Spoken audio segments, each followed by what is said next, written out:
Halo sahabat dan kerabat di mana saja Anda berada. Salam damai, salam sehat.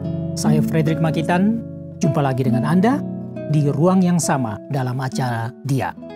Sebagaimana biasa di dalam acara yang khusus ini, kita menelusuri biografi Yesus Kristus 2000 tahun yang lampau.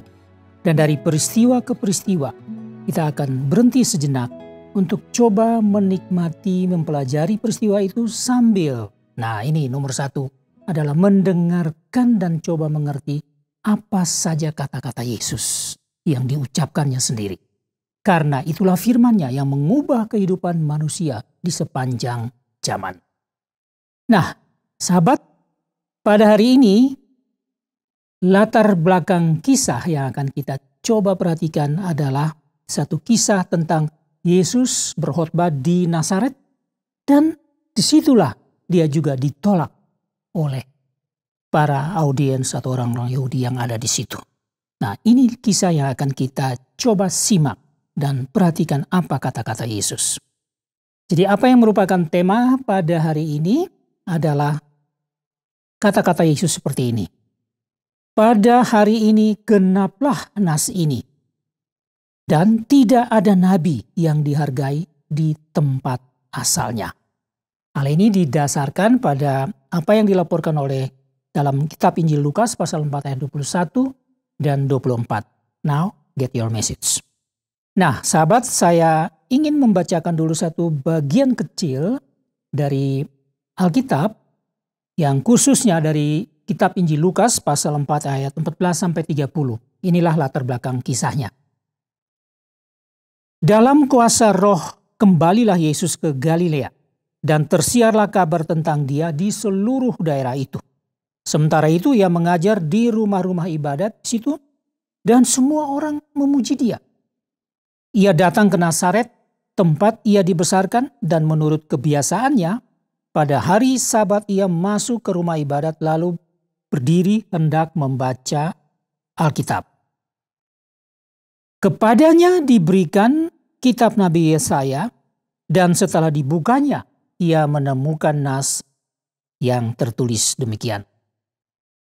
Roh Tuhan ada padaku, oleh sebab ia telah mengurapi aku untuk menyampaikan kabar baik kepada orang-orang miskin, dan ia telah mengutus aku untuk memberitakan pembebasan kepada orang-orang tawanan dan penglihatan bagi orang-orang buta, untuk membebaskan orang-orang yang tertindas, untuk memberitakan tahun rahmat Tuhan telah datang. Kemudian ia menutup kitab itu, memberikannya kembali kepada pejabat, lalu ia duduk dan mata semua orang dalam rumah ibadah itu tertuju kepadanya. Lalu ia mulai mengajar mereka. Katanya, pada hari ini genaplah nas ini sewaktu kamu mendengarnya. Dan semua orang itu membenarkan dia. Dan mereka heran akan kata-kata yang indah yang diucapkannya. Lalu kata mereka, bukankah ia ini anak Yusuf? Maka berkatalah ia kepada mereka, tentu kamu akan mengatakan pepatah ini kepadaku. Hai tabib, sembuhkanlah dirimu sendiri. Perbuatlah di sini juga, di tempat asalmu ini, segala yang kami dengar yang telah terjadi di Kapernaum. Dan katanya lagi, aku berkata kepadamu, sesungguhnya tidak ada nabi yang dihargai di tempat asalnya. Ini kata Yesus. Dan aku berkata kepadamu, dan kataku ini benar. Pada zaman Elia terdapat banyak perempuan janda di Israel ketika langit tertutup selama 3 tahun dan 6 bulan. Dan ketika bahaya kelaparan yang hebat menimpa seluruh negeri.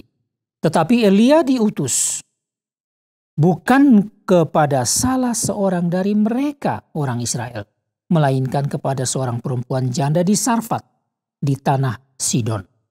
Dan pada zaman Elisa banyak orang kusta di Israel, dan tidak ada seorang pun dari mereka yang ditahirkan selain daripada Naaman orang Syria itu.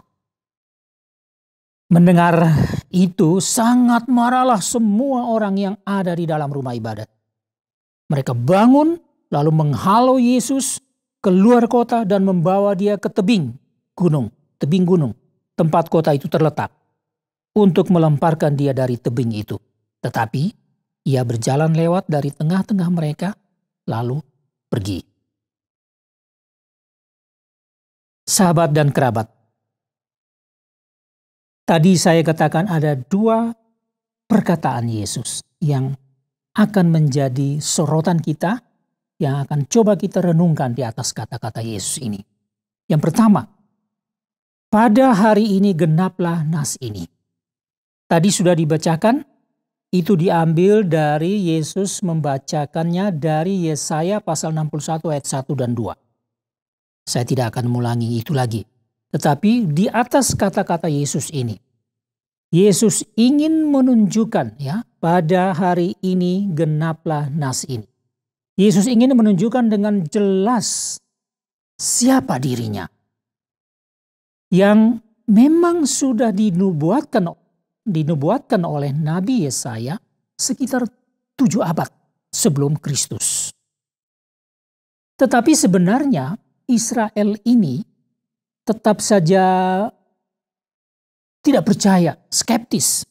Bahkan mereka menolak bahwa Yesus inilah Nabi atau Mesias yang dijanjikan di dalam nubuat Yesaya itu tadi. Mereka menolak. Israel masih memiliki konsep yang berbeda tentang Mesias. Yang mereka pikirkan adalah Mesias itu adalah Mesias atau utusan politis yang Allah akan kirim. Memang tidak ada pikiran lain pada orang Israel pada saat itu. Karena mereka sedang dijajah sudah hampir 1 abad lamanya saat itu oleh penjajah Romawi. Jadi yang mereka pikirkan siang dan malam, kapan Mesias ini datang untuk membebaskan mereka dari penjajahan. Tidak ada pemikiran yang lain. Di dalam cerita tadi, meskipun mereka kelihatan sangat mengagumi khotbah Yesus, apa yang dikatakan Yesus, mereka kelihatan begitu mengagumi. Mereka mengaminkan kebenaran itu. Mereka kagum akan kefasihan Yesus berbicara, butir-butir pemikiran yang Yesus sampaikan. Tetapi semua kekaguman dan pujian mereka itu masih diletakkan di atas dasar dan harapan konseptual mereka tentang Mesias yang tadi saya sebutkan itu tadi. Jadi mereka belum melihat Yesus ini dari sudut pandang kebenaran Allah, dari sudut pandang kerohanian. Mereka belum bisa melihat sampai situ. Itu yang pertama. Di atas kata, pada hari ini genaplah nas ini. Kemudian yang berikut, kata-kata Yesus. Nah, ini yang agak ramai di sini. Tidak ada nabi yang dihargai di tempat asalnya. Di sini, Yesus memberikan suatu gambaran yang utuh tentang keadaan yang sebenarnya dalam hati, dalam pikiran orang Israel. Apa yang sesungguhnya ada di dalam orang Israel itu? Yaitu sebenarnya mereka ini menolak Yesus. Ya. Jadi di balik kata-kata pujian tadi itu sebenarnya masih tersembunyi, masih terselip dan tetap ada pada hati mereka, yaitu satu penolakan terhadap Yesus. Pasti mereka mempunyai penglihatan-penglihatan yang berbeda dengan apa yang mereka harapkan. Jadi Israel ini pada dasarnya masih menuntut Yesus melakukan hal-hal sesuai dengan pikiran mereka, sesuai dengan harapan mereka, dan sesuai dengan kemauan mereka. Mereka mau Yesus buat apa? Cepat muncul sebagai pahlawan untuk mulai berperang melawan penjajah, pimpin mereka supaya mereka bebas. Mereka ingin Yesus melakukan itu, tapi kok belum? Juga ayat ini menunjukkan bahwa Yesus ingin membandingkan mereka dengan orang-orang asing yang sebenarnya justru orang-orang asing inilah yang punya iman yang benar. Jadi ini adalah satu cara Yesus dengan metode perbandingan ini. Tujuannya untuk menyadarkan bangsa Israel bahwa mereka ini walaupun mereka kelihatan sebagai orang beriman kepada Allah, Yahweh, Tetapi sebenarnya mereka ada di dalam satu kondisi iman yang rapuh. Bahkan tidak ada iman itu yang sebenarnya. Sesuai dengan apa yang dikehendaki Allah. Jadi Yesus membandingkan orang Israel dengan ada dua oknum yang disebutkan oleh Yesus. Yang pertama yaitu seorang janda di Sarfat di Sidon. Ini adalah negara asing. Ini wilayah asing, ini bukan orang Israel. Mereka ada jauh di sebelah utara, Venesia. Jadi di Sidon itu ada seorang janda di Sarfat. Dalam kitab Raja-Raja kita bisa mengenal cerita ini. Nah, pada waktu itu Nabi Elia yang dikejar-kejar oleh Raja Israel untuk mau membunuh. Yang menyelamatkan atau yang menampung Elia ini adalah janda di Sarfat ini. Dan akhirnya walaupun janda ini adalah seorang janda yang sangat miskin, dia percaya bahwa Allahnya Elia, Allahnya Israel itu Allah yang benar. Maka dia melayani hambanya, Nabi ini. Nah, Yesus katakan bahwa di Israel sendiri tidak ada orang yang punya iman seperti janda ini, janda miskin yang bukan Israel ini. Tapi pada diri janda inilah ditemukan iman yang benar. Jadi Yesus ingin seakan-akan dalam tanda kutip mempermalukan mereka. Bahwa mereka kelihatan sebagai bangsa pilihan Allah yang benar, tetapi mereka tidak punya kebenaran di dalam iman yang sesungguhnya yang diinginkan oleh Allah Bapa sendiri. Dibandingkan dengan janda yang miskin di Sarfat ini. Orang yang kedua yang Yesus sebutkan namanya adalah Naaman. Dia adalah seorang panglima perang. Tapi dia ini dari Syria, dari Damsyik. Jadi dia bukan orang Israel. Tetapi dia ini justru memiliki iman yang besar. Sehingga dia yang sedang mengalami sakit kusta, dia disembuhkan oleh Yesus. Ini di zaman Nabi Elisa. Kalau Nabi Elia tadi kira-kira 9 abad sebelum Kristus, Nabi Elisa ini kira-kira 8 abad sebelum Kristus. Nah, Yesus menyebutkan dua orang ini di zaman dulu.